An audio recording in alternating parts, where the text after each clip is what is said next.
Mr. Speaker, I rise today to discuss the important issue of public lands management. My district is very blessed. From the iconic landscapes of Death Valley through the ski areas of the High Sierras and the wonder of Lake Tahoe, we host and steward some of the most magnificent places in the entire country. Across millions of acres of public land, 7 national forests, and countless parks, these wild places are the source of clean water and air for much of the state, while providing jobs for nearly 545,000 Californians and essential tax revenue for our communities, and of course, recreational opportunities for millions of visitors every year. That is why it is so important that any decisions made regarding the acquisition or disposition of these lands be made only after significant and meaningful local input. The communities most affected by our decisions must be willing partners in any plans made by the federal government.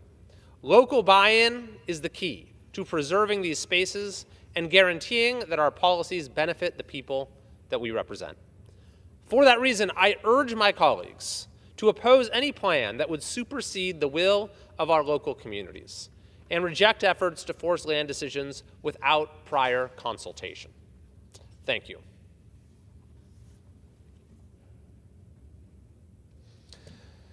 Mr. Speaker, in California, we have just learned that CARB, the California Air Resources Board, is plowing ahead with imposition of its new so-called low-carbon fuel standard to take effect in July. Now, the board has refused to even say what impact this is going to have on gas prices, but studies have shown that it could increase gas prices in California by another 85 cents per gallon. Now, let's just consider where we are right now. In California, the price of gas is nearly $5 a gallon. People get photos from their friends who are on vacation in another states showing $2.50 or something like that, and they simply can't believe it. California has, by far, already the highest gas prices in the country.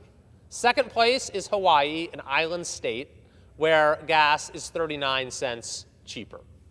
Not only that, but the current price does not account for the fact that 2 refineries have recently announced that they are closing, significantly reducing the refining capacity in our state.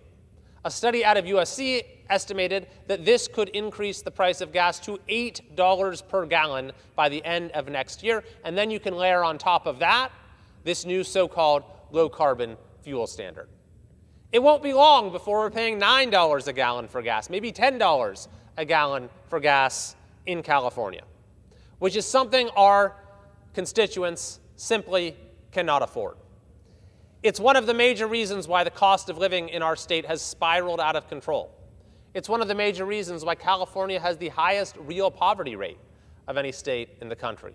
It's one of the major reasons why California has led the nation in domestic out-migration for 5 years in a row, according to U-Haul's own rankings, because folks simply cannot afford to live in our state.